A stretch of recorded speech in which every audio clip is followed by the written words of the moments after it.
നമസ്കാരം. അന്താരാഷ്ട്ര രാഷ്ട്രീയത്തിന്റെ ചൂടേറിയ പോരാട്ടഭൂമിയിൽ ഒരു പേര് വീണ്ടും ഒരു ചോദ്യചിഹ്നമായി ഉയർന്നിരിക്കുന്നു. ഇറാനിലെ പുതിയ പരമോന്നത നേതാവ് മുജ്തബ ഖമേനി. ഇദ്ദേഹം ജീവിച്ചിരിപ്പുണ്ടോ എന്ന് അമേരിക്കൻ പ്രസിഡന്റ് ഡൊണാൾഡ് ട്രംപ് ലോകത്തോട് ഉറക്കെ ചോദിച്ചപ്പോൾ ആ ചോദ്യം പലരുടെയും മനസ്സിൽ ബാക്കി വയ്ക്കുന്നത് അദ്ദേഹം മരണപ്പെട്ടു എന്ന കാര്യമാണ്. എന്തായാലും തന്റെ പിതാവ് മുൻ പരമോന്നത നേതാവ് അലി ഖമേനിയുടെ പിൻഗാമിയായി അധികാരമേറ്റതു മുതൽ മുജ്തബ ഖമേനി ഒരു നിഴൽ പോലെ ഒഴിഞ്ഞു മാറുകയായിരുന്നു. ഒരു പൊതുവേദിയിൽ പോലും അദ്ദേഹത്തെ ആരും കണ്ടിട്ടില്ല. പക്ഷേ ഇപ്പോൾ ആ നിശബ്ദതയ്ക്ക് വിരാമമിട്ട് അദ്ദേഹം ലോകത്തോട് സംസാരിച്ചിരിക്കുന്നു എന്ന വാർത്തയാണ് പുറത്തുവരുന്നത്.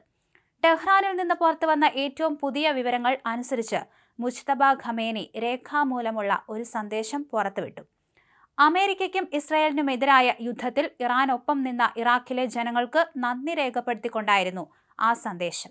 ഇറാനിയൻ മാധ്യമങ്ങൾ ഞായറാഴ്ച വലിയ പ്രാധാന്യത്തോടെ ഈ വാർത്ത റിപ്പോർട്ട് ചെയ്തു. യുദ്ധത്തിന്റെ ആരംഭത്തിൽ നടന്ന ഒരു വ്യോമാക്രമണത്തിൽ അദ്ദേഹത്തിന്റെ പിതാവ് അലി ഖമേനി മരിച്ചു. അതിനുശേഷം പുതിയ നേതാവായി തെരഞ്ഞെടുക്കപ്പെട്ട മുജ്തബ ഇതുവരെ നേരിട്ട് പൊതുജന മധ്യത്തിൽ പ്രത്യക്ഷപ്പെട്ടിട്ടില്ല എന്നത് അന്താരാഷ്ട്ര തലത്തിൽ വലിയൊരു ദുരൂഹതയ്ക്ക് തീ കൊളുത്തുകയായിരുന്നു.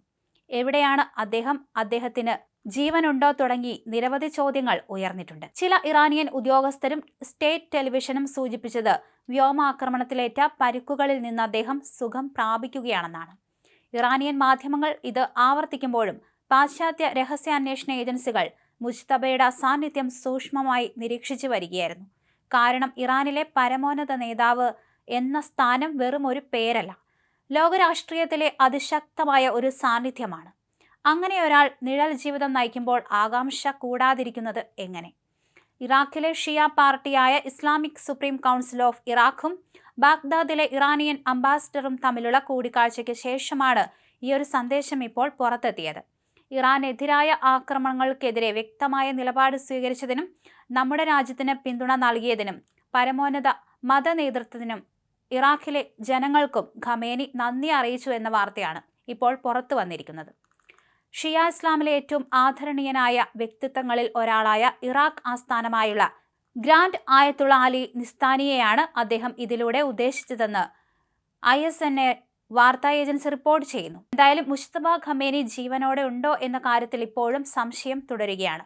ആയത്തുള്ള അലി ഖമേനി കൊല്ലപ്പെട്ട ആ ഒരു സാഹചര്യത്തിൽ തന്നെ മുജ്തബ ഖമേനിയും പരിക്കേറ്റ് ചികിത്സയിലാണ് എന്ന തരത്തിലുള്ള വാർത്തകൾ പുറത്തു വന്നിരുന്നു.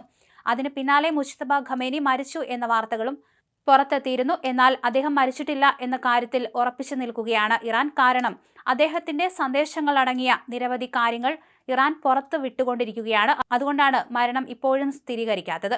അതേസമയം ട്രംപ് പറഞ്ഞത് മുജ്തബ ഖമേനി മരിച്ചു എന്ന് തന്നെയാണ്. ഇതിനെക്കുറിച്ച് കൂടുതൽ വ്യക്തമായ കാര്യങ്ങളൊന്നും തന്നെ പുറത്തു വന്നിട്ടില്ല. എന്തായാലും മുജ്തബ ഖമേനി ചികിത്സയിലാണ്. അദ്ദേഹം ഇപ്പോൾ നിഴൽ യുദ്ധമാണ് തുടർന്നുകൊണ്ടിരിക്കുന്നത് എന്നാണ് പറയപ്പെടുന്നത്.